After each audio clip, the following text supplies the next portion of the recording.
तरुण murder case में प्रशासन ने बड़ा एक्शन लिया। आरोपियों के घर पर प्रशासन बुलडोजर लेके पहुंचा है। उत्तम नगर की जेजे कॉलोनी में तरुण मर्डर के आरोपियों के घरों पर इस वक्त बुलडोजर चलाया जा रहा है। इस मर्डर केस में मुश्ताक, निजामुद्दीन समेत 18 से 20 आरोपियों के नाम सामने आए हैं।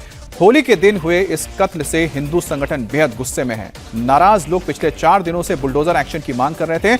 आखिरकार प्रशासन को सबकी मांगे माननी पड़ी और अब जेजे कॉलोनी में पीले पंजे का प्रहार शुरू हो चुका है। ये तस्वीरें आप देख रहे हैं, ये आप देख पा रहे हैं किस तरह से यहां पर जेजे कॉलोनी के ऊपर बुलडोजर एक्शन चल रहा है। तो दिल्ली के उत्तम नगर की तस्वीर आपको दिखा रहे हैं, जहां पर आरोपियों के घर के ऊपर बुलडोजर एक्शन हो रहा है।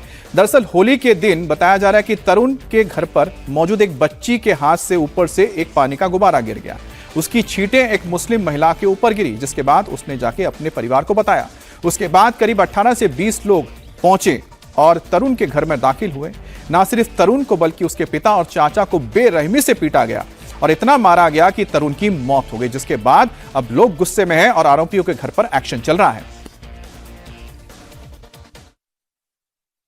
दिल्ली के उत्तर नगर में तरुण की हुई हत्या के बाद आज जेजे कॉलोनी में बुलडोजर पहुंचे हैं, जो मुजरिमों के घर पर अभी पहुंचे हुए नजर आ रहे हैं। बुलडोजर एक्शन यहां पर चालू है। आखिर राजधानी दिल्ली में भी योगी मॉडल लागू होता हुआ हमें नजर आ रहा है। सामने आप देखिए, 2 यहां पर बुलडोजर तैनात है। जो लोग इसमें शामिल थे, जिन्होंने तरुण को पीटा है, तरुण को मारा है बेरहमी से, उनके घरों पर आज ये बुलडोजर चल रहा है। एक घर को तो पूरी तरह से यहाँ पर बुलडोजर से तोड़ भी दिया गया है और जो उनके परिजन थे, जो लोग भी शामिल थे, उनके घरों पर भी ये बुलडोजर चलाया जा रहा है। भारी संख्या में यहाँ पुलिस बल तैनात है, यहाँ पर पैरामिलिट्री फोर्सेस तैनात है, दिल्ली पुलिस तैनात है। आप देखिए, इस पूरे इलाके को बंद कर दिया है। यहाँ पे आम लोगों के लिए तो सही और मीडिया के लिए भी यहाँ पर बंद कर दिया गया है। यहाँ पर बैरिकेड लगा दिए गए, बैरिकेड से आगे नहीं जाने दिया जा रहा है किसी को। आप देखिए तस्वीरों में बुलडोजर चलता हुआ हमें नजर आ रहा है।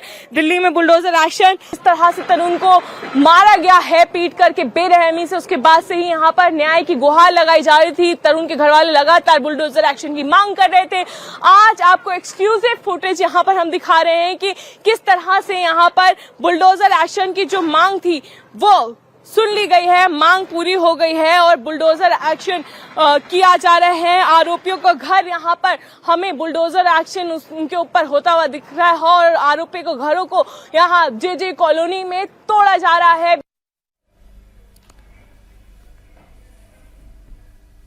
और अब सीधा रुख करेंगे हमारी सहयोगी इला काज़मी का, जो इस वक्त उत्तम नगर की उसी जेजे कॉलोनी में मौजूद है, जहां पर यह बुलडोजर एक्शन चल रहा है। लेकिन उससे पहले आप तस्वीर देख सकते हैं किस तरह से हमला हुआ था तरुण के घर पर, किस तरह से लाठी डंडों से लेस करीबन 20 से 25 लोग पहुंचे थे और तरुण समेत उसके पिता और चाचा के ऊपर हमला हुआ। लेकिन तरुण की किस्मत खराब थी कि तरुण को इतने बेरहमी से मारा गया कि उसकी मौत हो गई। और वाकया जो था बहुत ही मामूली था। एक बच्ची के हाथ से होली के दिन एक पानी से भरा गुब्बारा नीचे गिर गया और नीचे से जा रही एक मुस्लिम महिला के ऊपर उसके छींटे पड़े। जब वो घर में जाके उन्होंने शिकायत की, उसके बाद यह हमला हुआ था। सीधे चलते हैं इस वक्त इला के पास। इला, जरा तस्वीरों में दिखाइएगा कहां तक ये कार्रवाई पहुंची है और कितने ऐसे मकान चिन्हित किए गए हैं जिनको आज जमींदोज किया जाएगा।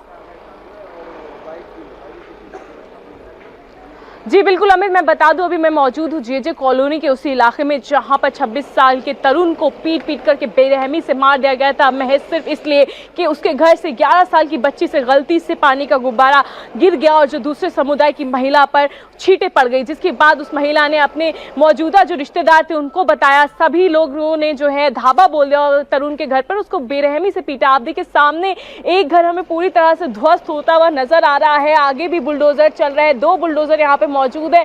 इस पूरी गली में आगे जो आपको घर टूटा हुआ नजर आ रहा है, उस पूरी गली में 4 से 5 आरोपियों के घर हैं। और अभी हमें जो सामने तस्वीर नजर आ रही है, सड़क पे जो मौजूदा घर हैं उन पर तो ये बुलडोजर चल ही रहा है। अंदर भी हथौड़ी लेकर के कुछ मजदूर पहुंचे हुए हैं और यहाँ पर कार्रवाई जारी है। पिछले कई दिनों से जो लोग हैं वो यही मांग कर रहे थे कि बुलडोजर एक्शन किया जाना चाहिए, योगी मॉडल दिल्ली में भी लागू किया जाना चाहिए, तरुण को इंसाफ मिलना चाहिए, इसी की मांग कर रहे थे, जिसके बाद आज प्रशासन ने उनकी ये बात सुन ली है और आज बुलडोजर एक्शन हमें होता हुआ नजर आ रहा है। तस्वीरों में हम दिखाएंगे, देखिए ऊपर जो है छत को मजदूर तोड़ते हुए हमें यहाँ पर नजर आ रहे हैं। जो मजदूर है वो हथौड़ी से तोड़ते हुए हमें यहाँ पर नजर आ रहे हैं। यहाँ पर भारी संख्या में पुलिस बल और पैरामिलिट्री फोर्सेस तैनात है। इस पूरे इलाके को यहाँ पर छावनी में तब्दील कर दिया गया है। जगह जगह पर बैरिकेड लगा दिए गए हैं। लोगों को और मीडिया को आगे जाने की अनुमति नहीं दी जा रही सुरक्षा के चलते, क्योंकि यहाँ पर जो मलबा है वो लगातार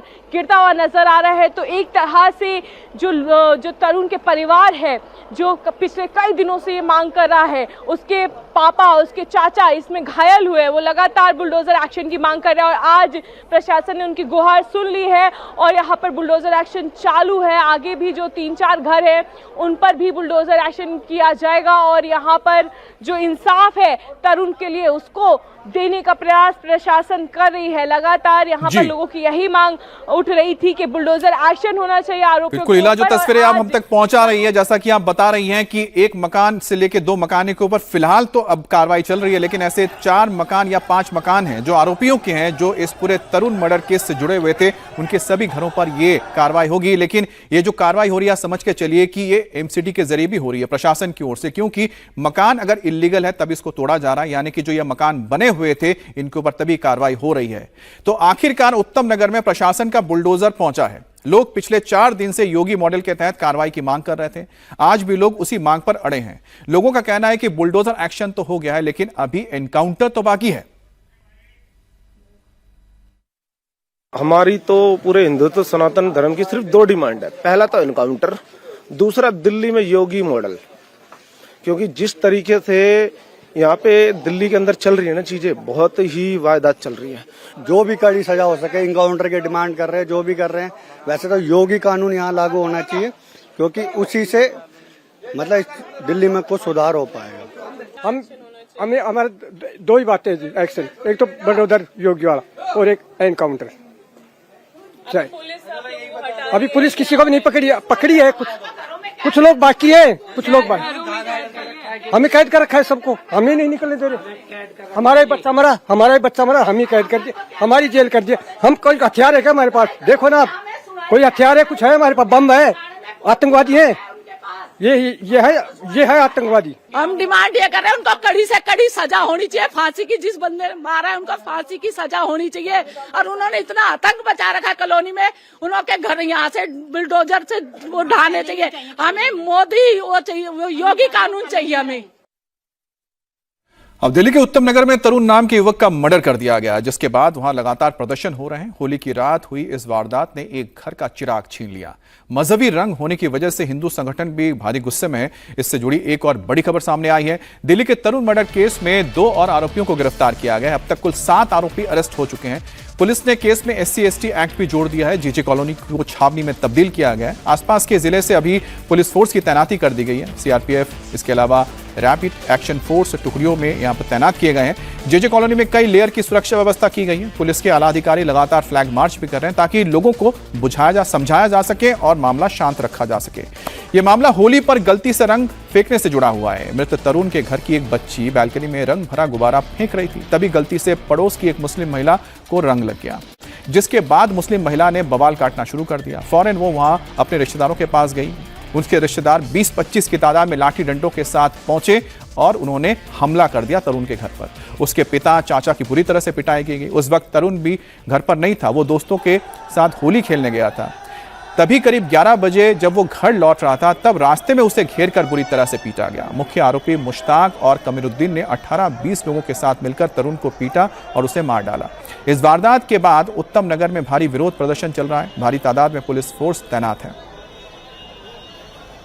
हमारे लोकल पुलिस के साथ साथ हमने जो आउटर डिस्ट्रिक्ट है और वेस्ट डिस्ट्रिक्ट है, वहाँ से भी स्टाफ मंगाया। इसके अलावा हमने RF हो गया, CRPF का हो गया, तो उसका भी स्टाफ हमने डिप्लॉय किया है।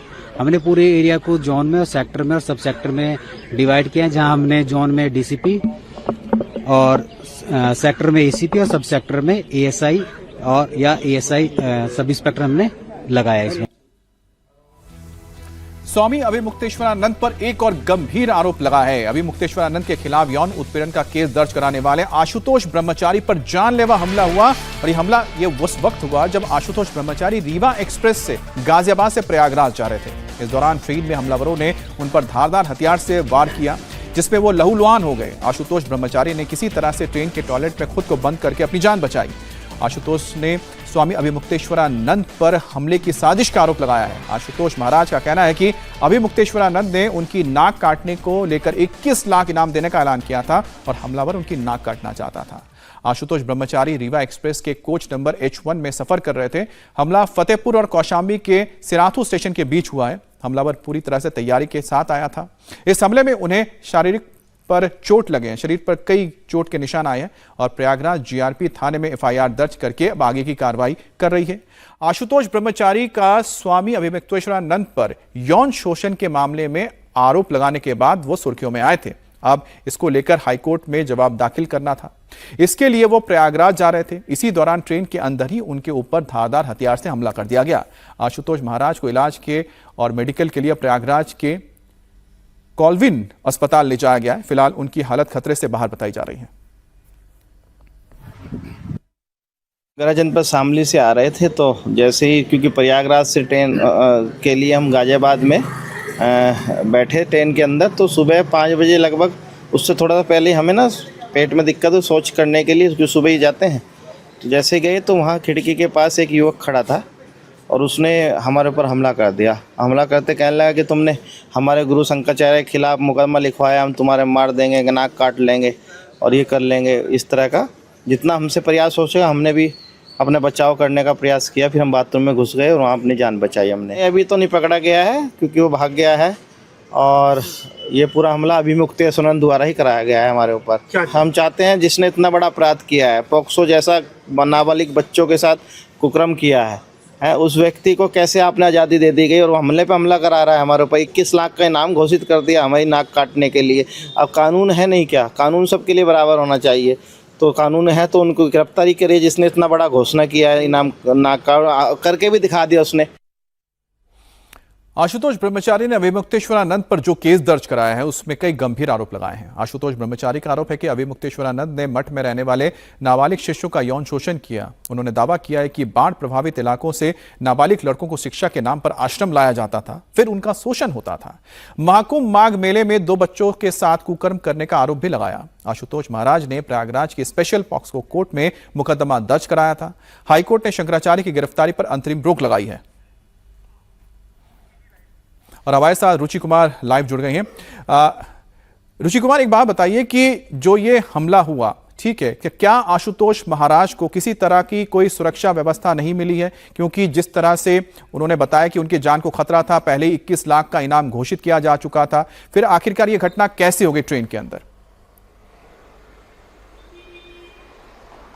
देखिए, लगातार आशुतोष ब्रह्मचारी अपने लिए सुरक्षा की मांग कर रहे हैं। उनका कहना है कि उनकी जान को खतरा है क्योंकि उन्होंने शंकराचार्य अभिमुक्तेश्वरानंद के खिलाफ केस कर रखा है, लेकिन उनके पास ज़्यादा सुरक्षा नहीं है। और ये जिस तरह से हमला हुआ है ट्रेन में, अब जीआरपी पूरे मामले की जांच पड़ताल कर रही है। फिलहाल एफआईआर दर्ज नहीं हुई है, जैसा आपने बताया कि मेडिकल करा लिया गया है। लेकिन अगर उधर आप शंकराचार्य अभिमुक्तेश्वरानंद की बात करेंगे अमित, उनका कहना है कि ये पूरा मामला फर्जी है और इसकी पूरी जांच कराई जानी चाहिए। वो जब टॉयलेट जा रहे थे तब वो ठीक थे और निकले तो कैसे खून खून हो गए, सारे मामले की जांच होनी चाहिए।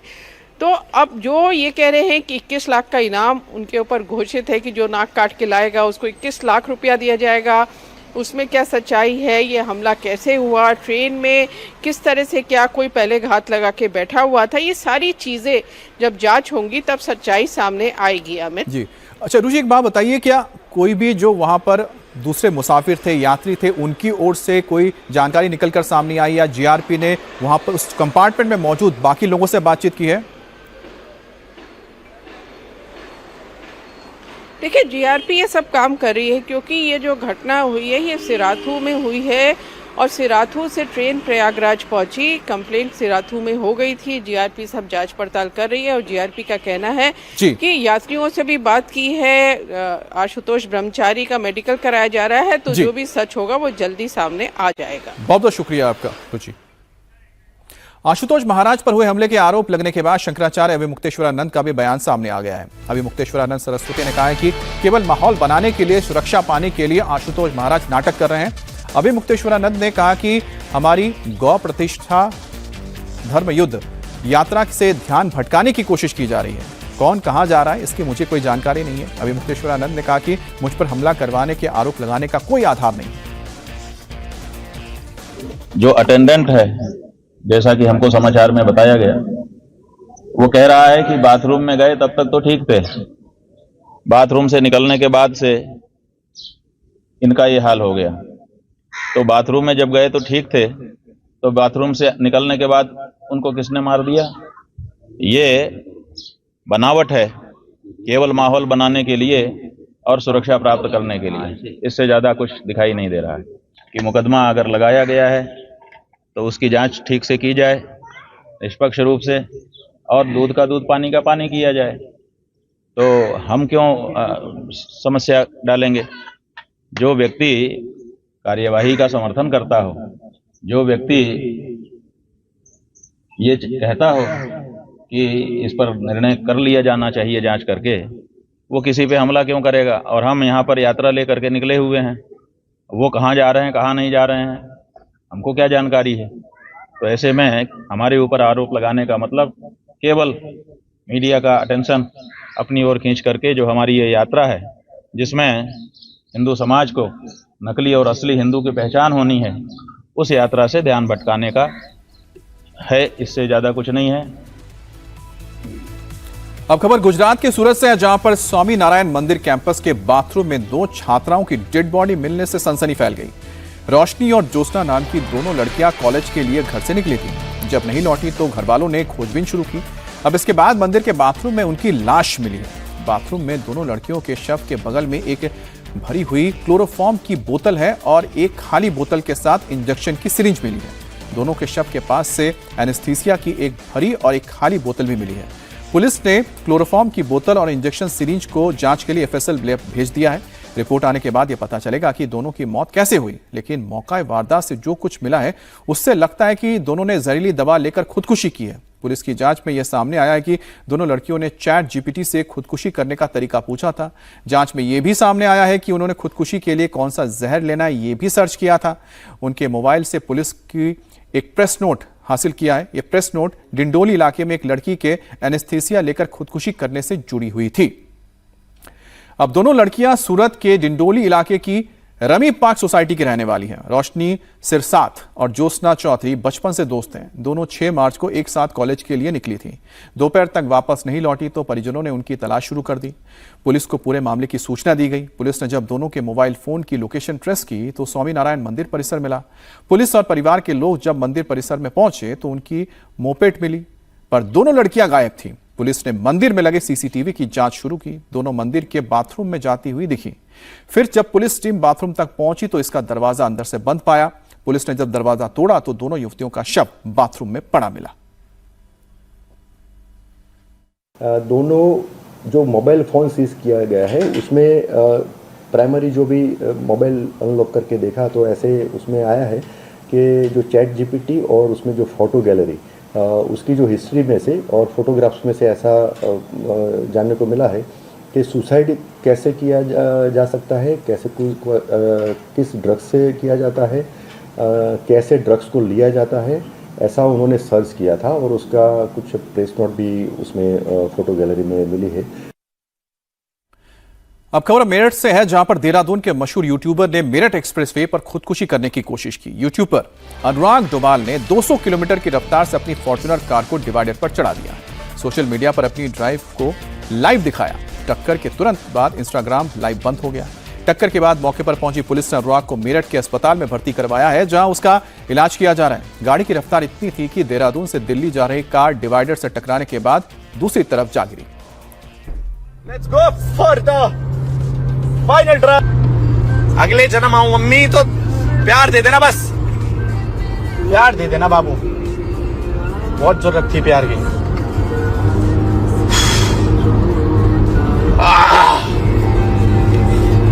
हिम्मत भी बहुत हिम्मत, लोग ही नहीं बच्चे किसको फोन करूं।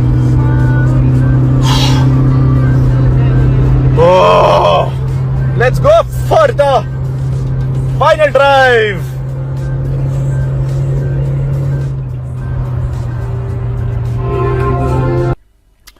अब जब गाड़ी नीचे गिरी तो उसके परखच्चे उड़ गए। अनुराग डोभाल, जिसे UK07 राइडर के नाम से जाना जाता है, वो बिग बॉस 17 का कंटेस्टेंट भी रह चुका है। खुदकुशी की कोशिश से पहले वो काफी भावुक नजर आ रहा था और अपनी मां का जिक्र कर रहा था।